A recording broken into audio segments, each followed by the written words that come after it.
लेकिन फरमाइश भइले भैया आइलो हूँ पहला कि तनी से कुछ गठबंधन हो गई हो उसके ऊपर कोनो गीत हो जाए जो चर्चा हो कैसे पूरे भारत में चर्चा हो गठबंधन आखिरकार हो गई है सपा और बसपा की। तो चर्चा भी कैसे है मास्टर भैया?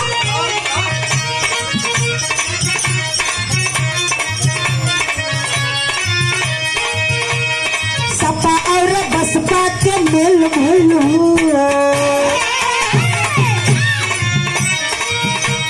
सपा और बसपा के मेल भइलो, मोदी जी के बुद्धि से फेल भइल।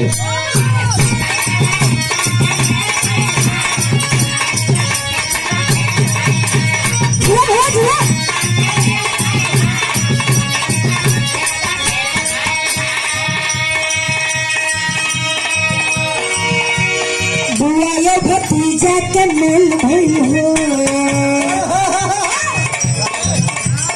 आदरणीय सुनील ड्राइवर बड़े भाई की ओर से 51 रुपए के आशीर्वाद। बाबा इलायची मेहड़ा के धरती से आदरणीय आप राधेश्याम यादव 101 रुपए के आशीर्वाद। अवधपुर के धरती से आदरणीय आप रमन यादव बड़े भाई की ओर से 101 रुपए के आशीर्वाद। हमारी तरफ से प्रणाम। आम जनता के एक सिर में नमन हो।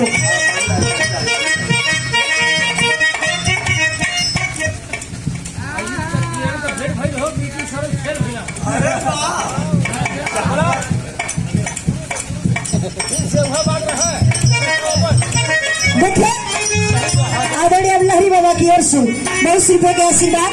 हमारी तरफ से प्रणाम। आम जनता के एक सिर में नमन हो।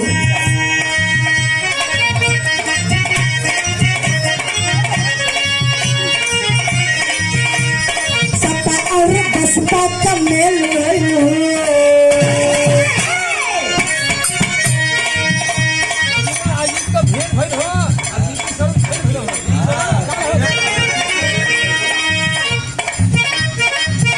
लहरी बाबा को कहना हो किरण या जीतियों का भेंट भइल हो। या जीत जी के भेंट भइल हो। किरण या जीत जी के भेंट भइल हो। किरण या जीत जी के भेंट भइल हो। बीती सरोज जी के खेल भइल हो।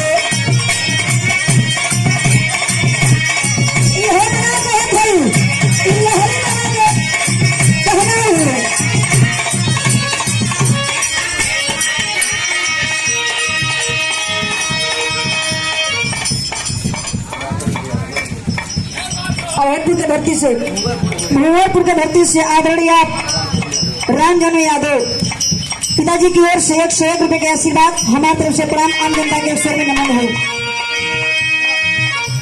सपा और बसपा के मेल भइल हो।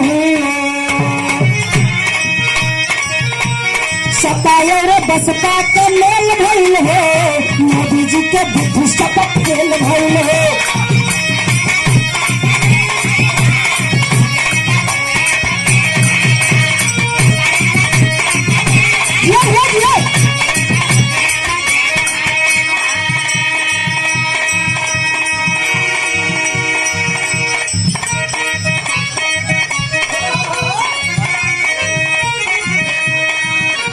लेकिन इधर हमारा मास्टर भी बड़ा खुरचाली हो। हम इनके इशारा करत हो लेकिन इमानत नहीं है। अभी सोचत का हो देखा हम बतावत हो कैसे।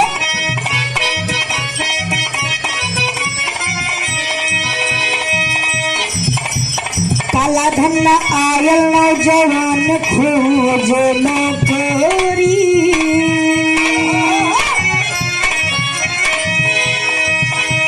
काला धन आयल नौजवान खोजे नौकरी। ऐसा चौकीदारन से भारत न सुधरी। भारत न सुधरी।